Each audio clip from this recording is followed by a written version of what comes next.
Welcome back. Now, following recent warnings urging motorists to avoid flooded roads after reports of vehicles being swept away, safety during this rainy season is more important than ever. We're now joined by Sheriff Marshal Sean Naudé, head of the West Coast Guardian Sea Rescue, to share expert advice on how motorists and communities can stay safe during heavy rains and flooding. Thank you so much for being here this evening, Sean. We appreciate it. Good. Thank you. Thank you so much. Well, we know we've been receiving, recent warnings from government about these flooded roads, but what are the biggest dangers, to motorists, and what should they be aware of during rainy seasons? Let's begin there. Well, the biggest problem is visibility on the national roads. We have strong rains, we have hail, and this makes low visibility. And a lot of people try and drive in these low visibility conditions, and that becomes a hazard. Then the other thing of motorists not putting on their headlights. That is a big obstruction because it makes even less visibility. And I would advise people, when it gets too bad, rather pull over. Go and relax. Yeah. The storm will pass, Yeah. And then rivers, of course, is our biggest problem in Namibia. Yeah. People still take chances. You can put out 100 warnings, you can put out notifications, and still rivers, people try to cross.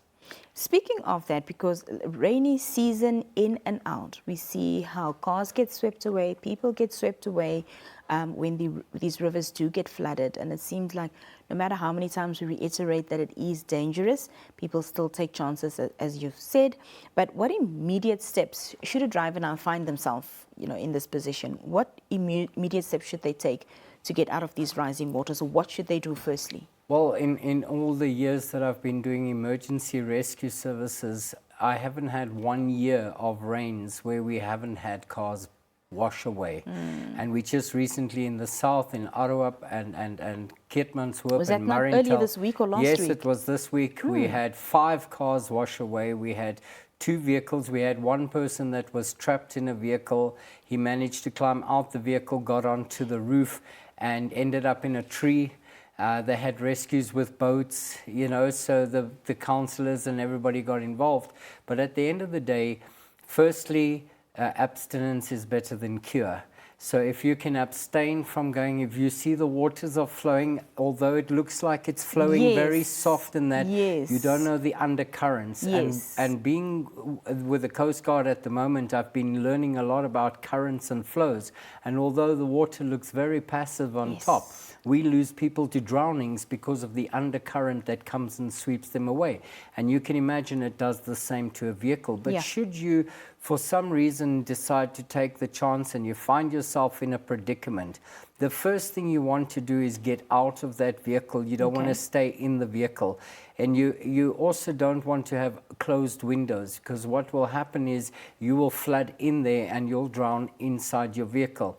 The gentleman in the south, it's a chance you take, but you stand more chance to try and get out of the vehicle as quick as possible, lie on your back and almost float, and when you see a riverbank, start swimming backwards towards it. Right. And that is your more chances. But if you're in a vehicle and this vehicle starts tumbling, you can forget about it. Your chances, and also if your windows are down, it's going to keep you inside. You've got no breathing space, and you're going to go down this river. You're panicking. When people panic, they breathe faster, their heart rates swallow in water. We lose lives all the time. So if you can't open your door, open the window. You're not going to be able to open your door.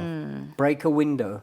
Have something, a device. You can use your safety belt as a device to break your windows. If you find yourself in this predicament, you can actually use your safety belt. It is strong enough to hit it on the corner. It will break the window. But if you find yourself in this situation, you've already gone too far. Yeah, 100%. We often see that informal settlements, are badly affected when there is heavy rains, Sean. But what basic fire and safety precautions, should families take that live in these areas? What precautions should they take during the season? Well, informal settlements sit hard on our hearts because people always go near rivers and the river banks because they feel safer.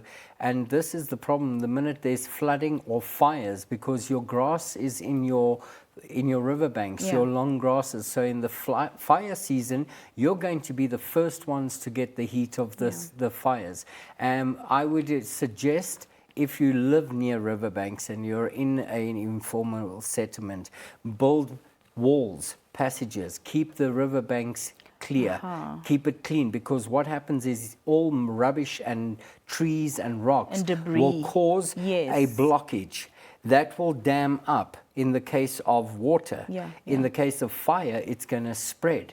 So in the case of water, any logs, any obstruction in the river is going to cause flooding. But if Yeah. you keep a clear channel, the water will just run Yeah. through that channel like a hose pipe. But the minute it gets an obstruction, it will start going out and breaching the sides. And that's when these people at the houses on the riverbanks, they get flooding. Yeah. You know, and then also the sealing of your roofs is very important, because people get a lot inside during the rain time, and it's difficult, I mean, for them in the kind of accommodation they have. Yeah, yeah. Yes. Well, a lot of times, Sean, with flooding and people, you know, getting themselves into the situations, response time is very important. It can mean life or death. And sometimes we find ourselves as spectators also not even knowing who we should call. So what are some of the emergency contact numbers, or, you know, that people should have readily with them?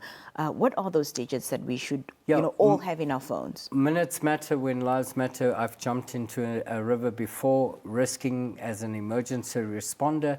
But in the case of this, do not put your life on the line. You know, if you want to, we've lost a lot of people who thought they could help and they can't. So the most important is make sure you've got the fire department of all your regions and councils where you have them. They are all on social media. You can get them easily. Is all your fire departments, then your police 10111, okay, is a very easy one. In the Windhoek area, it's your 21111, okay, and we have, from the National Emergency Response Unit, which we've established nationwide with our Marshal Rangers, we have an easy helpline number. It is 919. So basically, we are working together with all emergency services, officials and that. So should anything happen, you're welcome to call our call center. It's a 919 toll-free number, and we will call the other relevant emergency services. So I believe eventually we are looking forward to having one national number like America's 911.